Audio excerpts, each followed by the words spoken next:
It's the high summer of 60 AD in Rome's. Rule over Britannia is under dire threat. Governor Gaius Suetonius Paulinus, over the distant jeering of the barbarian hordes, assures his men of their own spirit, and that at the sight of this, and their weapons, their enemy will break, riding along her own lines of eager warriors. The Iceni leader Boudica screams her own encouragement that she, a woman, would fight this day for freedom, her abused daughters, and an answer for her battered body. Will the men do the same or be content with slavery? Roaring their battle cries as if an answer, the unstoppable mass of barbarian arms. And muscle was about to clash with the immovable rock of Rome's stalwart legions. The battle for Britannia was close at hand. On reviewing a map of the period, dispassionate history buffs may wonder why Rome extended its sway to the far-flung lands of Britain. Always a Mediterranean beast, even Augustus advised consolidation over unnecessary expansion. Britannia, or Albion to the natives, was hardly a land brimming with riches. Indeed, across its centuries-long history as a province of Rome, it usually hosted more legions than far richer provinces like those in Spain, making an expensive possession, though Gaius Julius Caesar himself had twice campaigned across the Channel. During his Gallic Wars, he made no serious attempt at full conquest. His heir in Rome's first Emperor Augustus also saw the direct rule of the barbarians there as unnecessary. However, unlike these two titans of Roman history, the rather unassuming Claudius was not accomplished as either a great general or master politician at his unexpected rise to the imperial purple in 41 AD. Claudius was certainly not the ideal image of a mighty Roman emperor. He was forced to assume the purple by the Praetorian Guard. That he survived the unstable tenure of his nephew Caligula was largely down to his seemingly underwhelming character. Claudius suffered with a stutter, while often needing a slave attendant to recall for him what he had just been saying when his mind drifted. It was even said he tended to drool. Perhaps most importantly for any potential enemies, the aging Claudius lacked any military experience or prestige, and hence there was never an expectation this family, embarrassment, who was even disliked by his own mother, would ever ascend as emperor.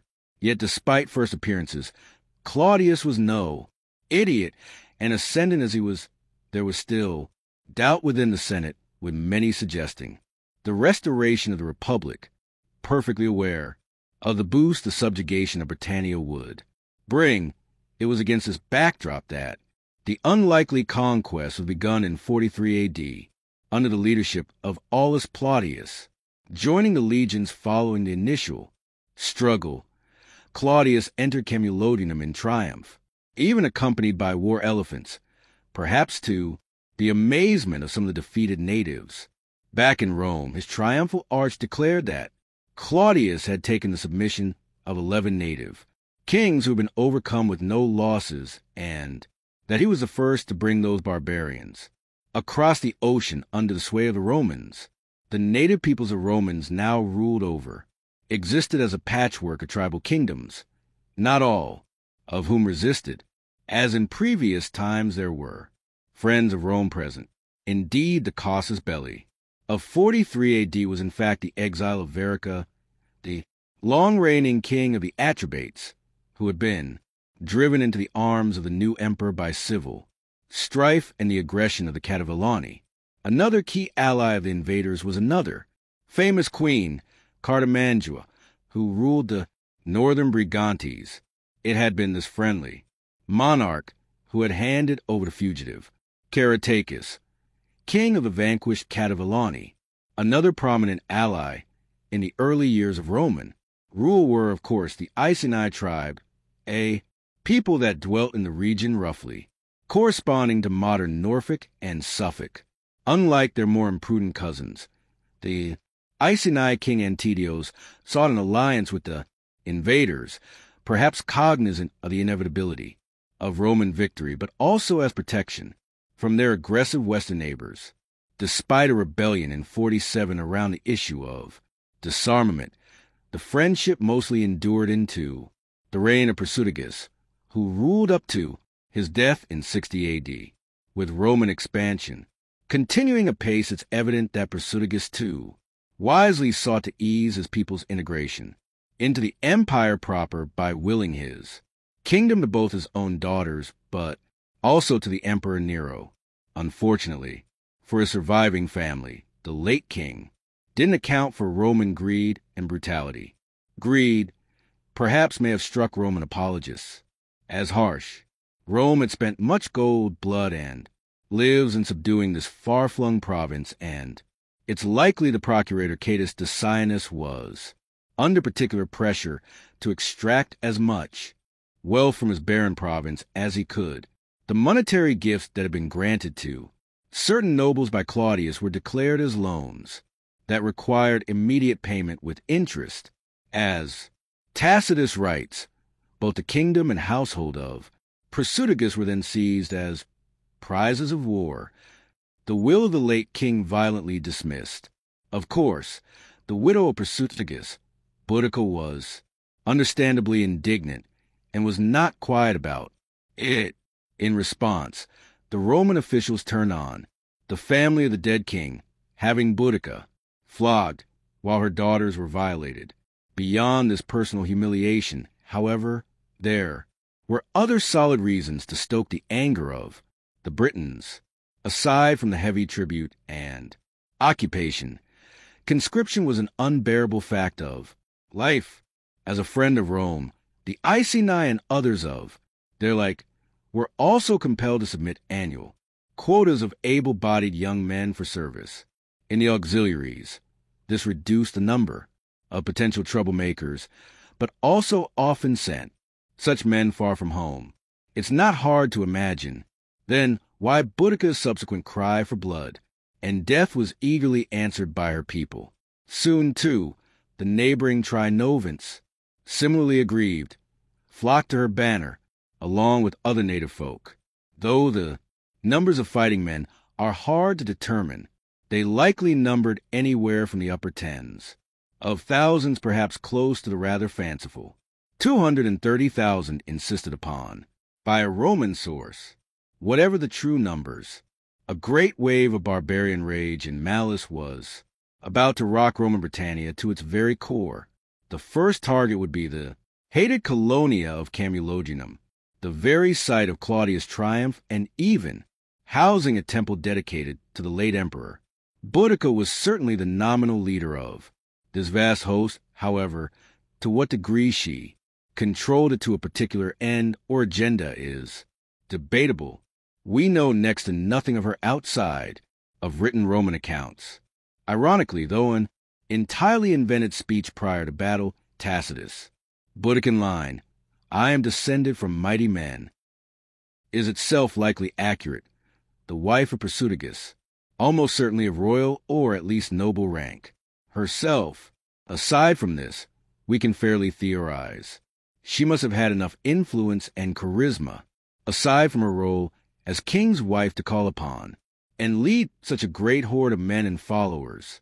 In response to the coming storm, the inhabitants of Camulodunum sent word to the procurator of Roman Britain, Quietus Decianus, for aid.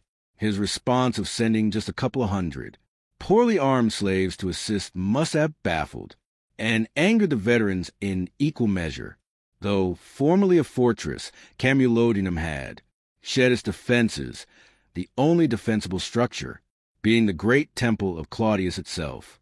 Meanwhile, a serious response had been attempted by soldiers of Legio Vii Hispana, led by future governor Quintus Petilius Cerealis. These 2,000 men were ambushed en route and were mostly wiped out. Cerealis himself did manage to escape, however. Back at Camulodunum, Boudica's warriors swarmed into the settlement, mercilessly hacking their way toward the temple itself. Man, woman, and child were not spared. We can only imagine the grim anticipation of the sword, the last sound heard by many a Roman being the shrill screech of the barbarian screamer. Others were less fortunate, crucified or hung, with some perishing in the flames that would engulf the whole settlement. The first barbarian wave overran the place, while a second attack was focused on a large and hated temple of Claudius. Though likely putting up a decent resistance over 2 days, the veterans held up. There stood little chance against the sheer numbers and ferocity of Boudicca's warriors. Having smashed the last fragments of resistance, Camulodunum was burnt to the ground, with the destruction being so complete as to leave what is known today as the Boudiccan destruction horizon, a distinct layer of earth, easily identifiable by modern archaeologists. Back west, far from the epicenter of Boudicca's massive revolt, the fifth governor of Britannia, Gaius Suetonius Paulinus, was dealing with another perceived threat in the Druids of Mona. He was stuck in northern Wales that was sparsely populated and heavily wooded with few navigable tracks. His target was the Isle of Mona, a flat, fertile, and populated area. Most importantly, it was a source of copper, given its status as the effective breadbasket of northern Wales. This fact alone made it an obvious avenue of control, perhaps as immediately important for the Romans, the Druids, the effective, intellectual, and priestly class of their time, were also perceived as a natural focus of resistance and had to be dealt with. The governor had already campaigned in the difficult territory for 2 seasons, and by the third had isolated the Holy Isle. He likely crossed at the narrowest place, corresponding to modern-day Menai Strait, using flat-bottomed boats in the main, while his cavalrymen used fordable points, with many swimming across alongside their steeds. With Paulinas were the legions, Exi Gemina and XX, with the support of an undesignated number of auxiliaries, including the renowned Batavi cohorts, famed for their amphibious capabilities and fierceness. Once ashore, the superstitious Romans were confronted by armed resistance, yes, but also the terrifying spectacle of crazed and wild women adorned in black robes and chanting ominously while wielding smoldering firebrands, undoubtedly riling up their men for clash. They screamed and cursed at the Roman approach. In addition, many Druids, too, arms flailing and spitting out curses, froze many a Roman to the spot in fear of this unknown magic. Alas for the barbarian defenders, the spell would be broken with the harsh rebukes of Paulinus himself. Paulina's soldiers fought their way on, cleaving a path to the gathered host. Those defenders not cut down perished in an inferno of their own making, and with this gory conclusion, a way of life was definitively destroyed. Following the battle, the sacred groves were thrown down and the Druids suppressed. Around the same time that the last embers of the Druids' army were dying, a fast messenger reached Paulinus to inform him of the far greater threat to the east. With Camulodunum desolated, he left the army in Wales behind and rode with all haste towards the next barbarian target. Boudicca's horde focused their wrath on the new Roman town of Londinium. With his army still too far west to defend the town, Paulinus was forced to leave its inhabitants to their grisly fate.